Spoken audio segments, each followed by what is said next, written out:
انتہائی واجب الاحترام دوستو،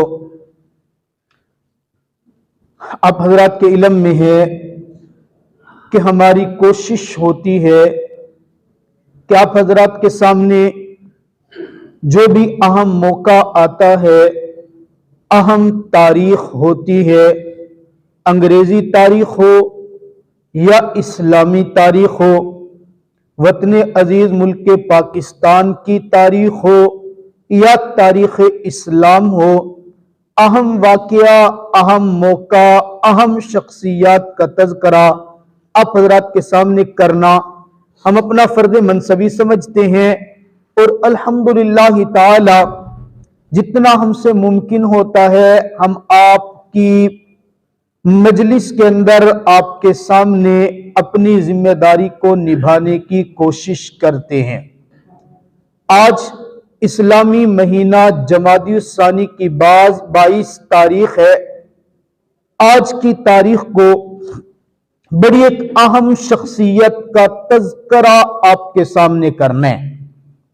آپ حسن اتفاق دیکھیے کہ انگریزی سال کا پہلا جمعہ، یوں کہہ لیجیے کہ انگریزی سال کی پہلی تقریر آپ کے سامنے، پہلا بیان آپ کے سامنے میرا رب اس عظیم الشان شخصیت کے حوالے سے قرار ہے جو اسلام کے اندر مردوں میں سب سے پہلے داخل ہوا، وہ جو میرے نبی کے یاروں میں سب سے پہلا، وہ جو میرے نبی کے پیاروں میں سب سے پہلا، وہ جس کے پہل کی اوپر اگر گفتگو کی جائے، آپ یقین کیجئے اسلام کی تاریخ میں جو بھی مقام آپ اٹھا کے دیکھ لیں، قربانی کا مقام دیکھ لیں، جان کو پیش کرنا دیکھ لیں، مال کو پیش کرنا دیکھ لیں، آپ کو ہر میدان کے اندر سب سے پہلے وہ شخصیت نظر آئے گی۔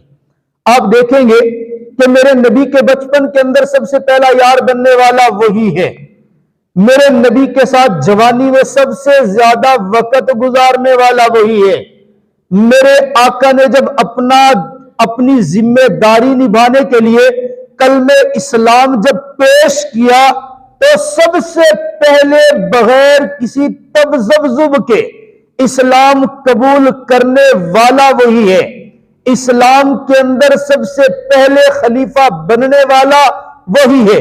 جب میرے آقا کو کنواری بچی کی ضرورت پڑی، میرے آقا کے عقد نکاح میں اپنی بیٹی کو پیش کرنے والا سب سے پہلا وہی ہے۔ میری مراد جناب سیدنا امیر المؤمنین صدیق اکبر رضی اللہ تعالی عنہ ہیں۔ 22 جمادی الثانی کو جناب صدیق اکبر رضی اللہ تعالی عنہ اس دنیا کو چھوڑ کر اپنے خالق حقیقی کے پاس جا کر ملے۔ اس نے اتفاق دیکھیے، یا محبت کہہ لیں یا قربانیوں کی قدر کہہ لیں، میرے اللہ کا نوازنا کہہ لیں کہ دنیا میں میرے آقا کے لیے جتنی قربانیاں صدیق نے دی ہیں، میرے پیغمبر نے خود فرمایا ہے کہ میں نے دنیا کے اندر سب کے احسانوں کا بدلہ اتار دیا، اگر نہیں نہ اتار سکا، اے صدیق تیرے احسانوں کا بدلہ میں نہیں، محمد نہیں اتار سکا، وہ تجھے اللہ ہی دے گا۔ فرمایا لو کنتو، اگر میں دنیا کے اندر اتخذت خلیلا، اگر کسی کو اپنا خلیل بناتا نا، جگری یار بناتا، جگری یار بناتا، تو اتخذتا، تو میں کیا کرتا؟ ابو بکر کو بناتا، لیکن میں نے دنیا میں بنانا ہی نہیں ہے، کیونکہ مجھے دنیا کے اندر اللہ نے بھیجا اس لیے کہ میرا سب سے زیادہ تعلق اللہ کے ساتھ ہے، تو اس لیے میں اگر بناتا تو ابو بکر کو بناتا۔ اللہ رب العزت نے پھر قدر بھی ایسی کی نا، یقین کرے میرے پیغمبر سے کہ دنیا سے جانے کے بعد سب سے پہلے میرے پیغمبر کے قدموں میں اگر کسی کو پہنچایا تو وہ صدیق اکبر کو پہنچایا۔ آپ انداز دیکھ لیں کہ جب میرے اللہ کا دستور ہے، اللہ کی ذات کے لیے جو قربانی دیتا ہے نا، میرا اللہ اس قربانی کا بدلہ ضرور دیتا ہے۔ میرا رب اپنے ذمے قرض نہیں رکھتا ہوتا، میرا رب اپنے ذمے کسی کی قرآن پاک بھی واضح فرماتے ہیں نا، مَثَلُ الَّذِينَ يُنْفِقُونَ أَمْوَالَهُمْ كَمَثَلِ حَبَّةٍ أَنبَتَتْ سَبْعَ سَنَابِلَ رب فرماتا ہے تو میری ذات کے سامنے میری رضا کے لیے ایک دانہ دے، میں بڑھا کے تیرا قرض نہیں رکھوں گا، 7 گنا بڑھا کے واپس کر دوں گا۔ پھر کبھی 7 گنا، کبھی 700 گنا تو دے، یہ مت سمجھ کہ تو نے اپنے رب کے اوپر قرض چڑھا دیا۔ میرا اللہ فرماتا ہے میں بڑھا کے تجھے واپس کر دیتا ہوں۔ اللہ فرماتے ہیں اقیموا الصلاۃ وآتوا الزکوۃ، نماز قائم کرو، زکوٰۃ ادا کرو۔ ہم سمجھتے ہیں ہمارے ذمہ فرض ہے، اور ہے بھی ہے، فرض ہے، لیکن میرا رب کیا فرماتا ہے تو آ گھر سے چل کے میری رضا کے لیے ایک نماز جماعت کے ساتھ پڑھنا تیرا کام ہے، اس کا بدلہ 27 گنا بڑھا کر کے دے دینا مجھے رب ذوالجلال کا کام ہے۔ آپ دیکھیں تو صحیح، میرے رب کی رضا کے لیے فرمایا زکوٰۃ ادا کرو۔ پھر یہ مت سمجھو کہ زکوٰۃ سے تمہارا مال کم ہو گیا، میرا رب فرماتا ہے میں زکوٰۃ دینے والے کے مال میں برکت اتنی رکھ دیتا ہوں، اس کو اتنا بڑھا کر کے واپس کر دیتا ہوں کہ اس کو کمی کا احساس ہی نہیں ہوتا۔ جو رب چھوٹی چھوٹی چیزوں میں بدلے عطا کر رہے، جو رب چھوٹے چھوٹے اللہ کے راستے میں کیے گئے کاموں کے بدلے دے رہے، جس نے پیغمبر کی ذات کے لیے اتنی قربانیاں دی ہوں گی، میرا رب اس کو کیوں نہیں نوازے گا؟ آپ تاریخ اٹھا کے دیکھیں، اتنا نوازنا کیا کافی نہیں ہے کہ آج میں اور آپ زندگی بھر تڑپتے اللہ ایک بار تو اپنے حبیب کا روزہ دکھا دے۔ آج میں اور آپ ایک بار تڑپتے اللہ ایک بار تو حرمین شریفین لے جانا۔ میرا رب فرماتے ہیں میرے پیغمبر کی ذات پر یہاں رہ کے درود پڑھنا کثرت سے تیرا کام ہے، اس کے روزے پر حاضری کے لیے پہنچا دینا مجھے رب ذوالجلال کا کام ہے۔ اچھا، جس نے ساری زندگی چہرہ ہی پیغمبر کا تکا ہے، اور جس نے سارا بچپن ہی پیغمبر کے لیے لگا دیا، جس نے جان بھی لگا دی، مال بھی لگا دی، اولاد بھی لگا دی، عزتیں بھی لگا دی، سب کچھ، میرے رب نے اس کو مقام یہ دیا، پیغمبر کے در اقدس پر آنے والوں کان کھول کے سنو، جب تک پیغمبر کے بعد صدیق کو سلام نہیں کرو گے تمہاری حاضری قبول نہیں ہے۔ ابھی اللہ رب العزت کی نوازنا دیکھیں، جناب ابوبکر صدیق رضی اللہ تعالیٰ عنہ کا نام عبداللہ ہے، کنیت ابو بکر ہے، لقب صدیق اور عتیق ہے۔ ابوبکر صدیق رضی اللہ تعالیٰ عنہ کے والد محترم کا نام عثمان ہے، کنیت ابو قحافہ ہے، والدہ کا نام سلمہ ہے، کنیت ام الخیر ہے۔ میرے رب نے جناب صدیق اکبر رضی اللہ تعالیٰ کو نوازا بہت ہے۔ میں نے کہا نا واحد شخص ہیں کہ جن کے اوپر میرے آقا نے کلمہ پیش کیا نا بغیر کسی تذبذب کے کلمہ پڑھ لیا۔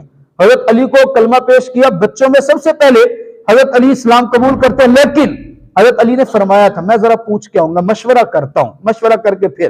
حضرت عمر رضی اللہ تعالیٰ کو تو واقعہ بڑا مشہور ہو، تو مرنے مارنے پہ اتر رہے تھے، بلکہ میرے آقا کو قتل کرنے کے لیے تلوار لے کر نکلے تھے۔ میرے اللہ نے ان کے آئے وہ کسی اور ارادے سے تھے، اور جب گئے تھے تو پھر دولت اسلام لے کر کے گئے تھے۔ یہ تو میرے رب کی کرم نوازی۔ لیکن صدیق اکبر رضی اللہ تعالی عنہ واحد صحابی ہے جنہوں نے کچھ نہیں سوچا، کوئی بات نہیں کی ہے۔ تو دیکھیں نا جب معراج پہ گئے ہیں، معراج سے میرے آقا واپس تشریف لائے ہیں، آقا نے فرمایا میں معراج کے اوپر یہ چیزیں دیکھ کر آیا، میں ایک رات کے اندر جنت بھی دیکھ کر آیا، جہنم بھی دیکھ کر آیا، جنتیوں کے حال بھی دیکھے، جہنمیوں کے حال بھی دیکھے، میں نے بیت المقدس کی سیر بھی کی ہے۔ تو کفار سارے ہنستے تھے، کیسے ممکن ہے کہ ایک رات کے اندر بندہ چلا بھی جائے آ بھی جائے؟ لوگ مذاق کرنے لگے۔ جناب صدیق اکبر رضی اللہ تعالیٰ سے پوچھا بھی کیا ایسا ہو سکتا ہے کوئی ایک رات کے اندر چلا جائے؟ کہا نہیں، کہا نہیں نہ ہو سکتا۔ کہا ہاں ایک رات کے اندر کوئی کیسے جائے؟ کہا وہ جو تیرا دوست ہے نا جو خود کو محمد الرسول اللہ کہتے ہیں، وہ کہتے ہیں میں ایک رات کے اندر گیا۔ کہا اچھا تو کہتا ہے تو ہو نہیں سکتا، اگر میرے پیغمبر نے یہ بات کیا میں بغیر سوچے کہہ رہا ہوں وہ ایک رات میں ضرور گیا ہوگا۔ یہاں سے جناب صدیق اکبر رضی اللہ تعالیٰ عنہ کا لقب صدیق پڑا ہے، اور پھر صدیق ایسا پڑا کہ ہر لقب سے سارے لقب پیچھے رہ گئے، پھر صدیق کی صدیق معروف ہے۔ جناب صدیق اکبر رضی اللہ تعالیٰ عنہ وہ عظیم صحابی ہے۔ آپ علیہ الصلوۃ والسلام بیٹھے ہیں، مجلس لگی ہوئی ہے، صحابہ بیٹھے ہیں، آپ علیہ السلام پوچھتے ہیں ہاں جی آج کون سا میرا صحابی ہے جس نے روزہ رکھا ہوا ہو؟ ایک کونے کے اندر سے ہاتھ کھڑا ہوتا ہے، یا رسول اللہ میں روزہ رکھ کے آیا ہوں۔ صحابہ کرام رضوان اللہ تعالی علیہ پیغمبر کی محفل میں یوں مذاکرے ہوتے تھے، یہ مذاکرے نہیں ہوتے تھے آج کتنی کمائی کی ہے، دیہاڑی کس دی زیادہ لگ گئی، آج کس نے جناب والا فلاں کا کرتوت کیا؟ نہیں، پیغمبر پوچھتے تھے، صحابہ بتاتے تھے، محفل لگتی تھی، اگر پوچھ رہے کون روزہ دار ہے، ہاتھ کھڑا ہوتے ہیں، یا رسول اللہ میں ہوں۔ اچھا جی، آج کون خوش نصیب ہے جو کسی مریض کی تیمارداری کر کے آیا ہے، ہاتھ کھڑا ہوتے ہیں۔ آقا پوچھتے ہیں اچھا جی بتائیں آج کون خوش نصیب ہے جو کسی مسلمان کا جنازہ پڑھ کے آیا ہے، ہاتھ ایک ہی کھڑا ہوتے ہیں۔ آقا پوچھتے ہیں اچھا بتائیں آج کون خوش نصیب ہے جو کسی غریب کا تعاون کر کے آیا، یتیم کا سہارا بن کے آیا، بے سہاروں کو سہارا دے کر کے آیا، ہاتھ ایک ہی کھڑا ہوتے ہیں۔ میرے آقا سارے صحابہ کو متوجہ کر کے کہتے دیکھو جب میں نے کہا روزہ دار کون، ہاتھ جس کا کھڑا ہوا ابو بکر تھا۔ میں نے پوچھا یتیموں کا سہارا کون، ہاتھ ایک ہی کھڑا ہوا، نام ابو بکر ہے۔ پوچھا کون غریبوں کو دے کر کے آیا، ہاتھ جس کا کھڑا ہوا نام ابو بکر ہے۔ میں نے پوچھا کون جنازہ پڑھ کے آیا، ہاتھ جس کا کھڑا ہوا ابو بکر ہے۔ اے میرے صحابہ گواہ رہنا کہ جس بندے کے اندر یہ اوصاف ہو میرے رب نے اس کے لیے جنت واجب کر دی ہے۔ اندازہ کریں جس کے لیے رب جنت واجب کر دے، میں اور آپ اس کو برا کہیں، کیا کوئی برا کہنے سے برا ہو سکتا ہے؟ سوال ہی پیدا نہیں ہوتا۔ میں آپ کو ایک اور نقطہ دیتا ہوں، 2 قدم ایسے ہیں، میں آنکھ کی بات نہیں کر رہا ہوں، بعد میں بتاتا ہوں، توجہ کرنا۔ 2 قدم ایسے ہیں جن پر میرے پیغمبر نے اپنا لعاب لگایا ہے، لعاب لگایا ہے، اور میرے پیغمبر کے لعاب لگنے سے میرے اللہ نے ان دونوں قدموں کو شفا عطا فرمائی ہے۔ ایک قدم صدیق اکبر رضی اللہ تعالیٰ عنہ کے، اور ایک قدم جناب علی المرتضی رضی اللہ تعالیٰ عنہ کے۔ اب ذرا دوسرے اینگل سے سمجھو، پہلا قدم اس کا ہے جو میرے آقا کا سسر ہے، اور دوسرا قدم اس کا ہے جو میرے آقا کا داماد ہے۔ اب ذرا اور بات سمجھنا، سفر کون سا ہے جہاں پر میرے آقا نے لعاب لگایا؟ سفر بھی ایک ہی ہے۔ میرے آقا نے ابو بکر کے قدم پر لعاب لگایا، سفر ہجرت کا ہے۔ میرے آقا نے علی کے قدم پر لعاب لگایا، سفر ہجرت کا ہے۔ میرے آقا جناب علی المرتضی رضی اللہ تعالیٰ عنہ کو فرماتا ہے علی میں جا رہا ہوں صدیق کے ساتھ، آپ اس طرح کرنا، یہ فلاں فلاں امانتیں ہیں فلاں لوگوں کی ہیں، ان کو صبح امانتیں واپس کر کے قبا کے مقام پر آ کے مجھے ملنا۔ واقعہ بڑا لمبا ہے۔ جناب صدیق کے جناب علی المرتضی رضی اللہ تعالیٰ عنہ بستر پہ لیٹ جاتے ہیں، لوگ بڑا ایک معاملہ ہوتا ہے، کفار آ کر گھر کا محاصرہ کرتے ہیں، گھر کا محاصرہ کرنے کے بعد جناب علی المرتضی اندر بھی کودتے ہیں، حضرت علی المرتضی سے آ کے باقاعدہ مناظرہ بھی ہوتا ہے، وہ انشاءاللہ پھر کسی وقت پہ سناتا ہوں۔ حضرت علی المرتضی رضی اللہ تعالیٰ عنہ امانتیں واپس کر کے وہاں سے چلتے ہیں، نحیف بدن ہے، نوجوان ہے، عمر چھوٹی ہے، پتھریلی زمین ہے، پیدل چلتے ہیں، پیدل چل رہے تکلیف اٹھاتے ہیں۔ جب میرے آقا کے پاس پہنچتے ہیں پتھروں پر چلنے کی وجہ سے پاؤں پھٹ جاتے ہیں، پاؤں زخمی ہو جاتے ہیں۔ جب علی المرتضی رضی اللہ تعالیٰ نے میرے آقا کے پاس پہنچتا، آقا پوچھتے علی کیا ہوا، بستر پر لیٹنے سے کوئی تکلیف تو نہیں ہے؟ مسکرا کے فرماتے نہیں میرے آقا۔ فرمایا نیند تو آ گئی تھی؟ جی یا رسول اللہ جو مزے کی نیند اس رات آئی اس سے پہلے کبھی کوئی ایسی نیند آئی نہیں ہے۔ آقا پوچھتے ہیں کیوں بھائی؟ فرمایا یا رسول اللہ پہلے کبھی سوتا تھا نا تو دل میں خیال ہوتا تھا پتہ نہیں صبح اٹھوں گا بھی یا نہیں اٹھوں گا، پتہ نہیں صبح آنکھ کھلے گی یا نہیں کھلے گی، لیکن اس رات تو پکا یقین تھا، آپ نے فرما دیا تھا علی تو جب تک قبا کے مقام پر آ کر مجھے نہیں نہ ملے گا میں محمد قبا سے آگے نہیں جاؤں گا۔ یقین ہو گیا تھا اب قیامت تو آ سکتی ہے، آسمان کے ستارے تو ٹوٹ سکتے ہیں، زمین تو پھٹ سکتی ہے، لیکن علی کو موت نہیں آ سکتی۔ اس لیے میں بڑی بے فکری ہے۔ اچھا کوئی اور مسئلہ؟ خاموش ہو گئے۔ آقا پوچھتے ہیں بتاؤ؟ بس یا رسول اللہ اور تو کچھ نہیں، چلنے کی وجہ سے نا یہ پاؤں پھٹ گئے ہیں، زخمی ہو گئے۔ آقا فرماتے اچھا پاؤں ادھر لو۔ روایات میں لکھا میرے آقا نے اپنا لعاب دہن نکالا، علی کے پاؤں پہ لگایا، ابھی لعاب لگنے کی دیر تھی کہ میرے اللہ نے علی کے پاؤں کو فوراً شفا عطا فرما دی۔ ادھر دوسرا رخ دیکھیے، یہی سفر ہے، ہجرت کا موقع ہے۔ جناب ابوبکر صدیق رضی اللہ تعالیٰ میرے آقا کو لے کے غار کے اندر پہنچتے ہیں، اور جب غار کے اندر پہنچتے ہیں آقا آپ یہاں ٹھہریے میں ذرا غار کی صفائی کر کے آتا ہوں، محبت کی انتہا ہے۔